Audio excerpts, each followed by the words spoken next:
My big question.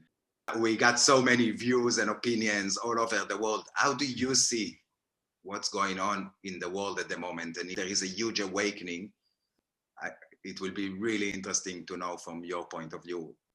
Well, it's a huge question. I appreciate your asking it. And for some of your audience, they probably know what I'm going to say. And for others, it could be a huge shocker.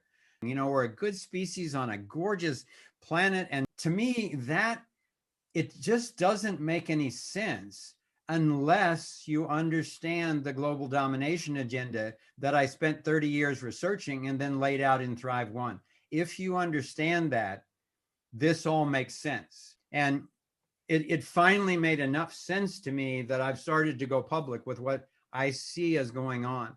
And in a nutshell, the perpetrators of what I call the global domination agenda had been having, even though they've succeeded in taking over, you know, banking systems and most of the media and most of the universities and governments and militaries and so forth, even though they were succeeding a lot toward their plan of basically owning and ruling the entire world, they were having frustration in a lot of areas. They still needed to try to get an excuse for a one world government.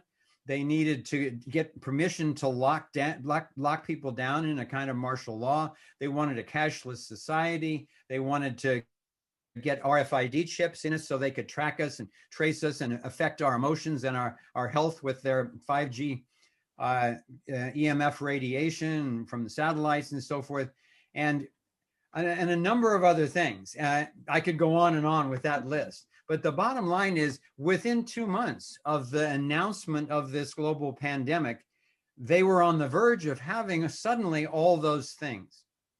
And that's very dangerous. You know, throughout history, there have always been tyrants and despots, but there were always other people, you know, good people to come to the rescue, or people could be refugees from their country. They could go to somewhere where you could still have freedom. And the problem right now, this is the most important turning point in human history, without a doubt for me, because if these psychopaths get control of an entire global system, over and rule over us all, there's nowhere to run, there's nowhere to hide, and nobody's coming to the rescue.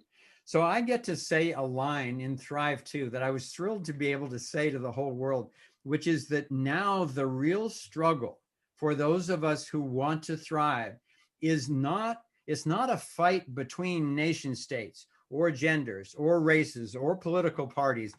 It's between those who want to be free, and that's virtually everyone, and those who would continue to try to steal our freedom from us.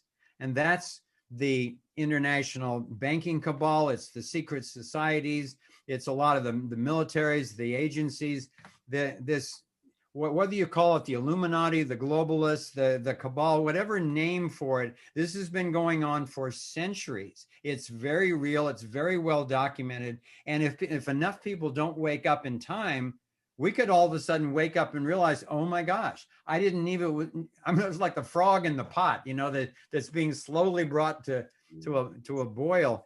You know, people just like what happened with the Jews in Germany, you know, most people didn't realize, they couldn't believe that something like that would actually be going on. And now we're in exactly the same situation in my mind, except even worse, because now it's global. There's no allies that are going to come to the rescue. And the agenda is not only to depopulate most of the population of the planet, but actually to get these nanochips, get these chemicals, get this aluminum and so forth into our bodies, such that we're prepared to be merged with AI robots in the future. And in the meantime, these major corporations would end up owning us, not only through communism and fascism, but literally through patents, owning all the things that had been put in our body. So I know that that's not a cheery outlook, but that's what we need to wake up to. I'm actually incredibly optimistic that people are waking up because of COVID. People were waking up anyway because of the internet and because of work like what you're doing and what what we're doing and so many people all over the planet. But now with this COVID thing, I mean, literally millions of small businesses have just been demolished. Now all of a sudden people, they're struggling to feed their kids. They're struggling to stay in their homes.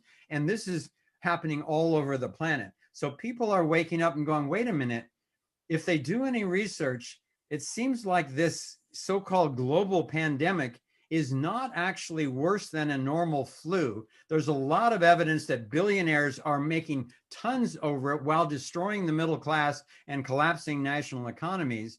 And now they want to completely lock us down and put these poisons into our arm. So a lot of people are waking up and going, no, wait a minute.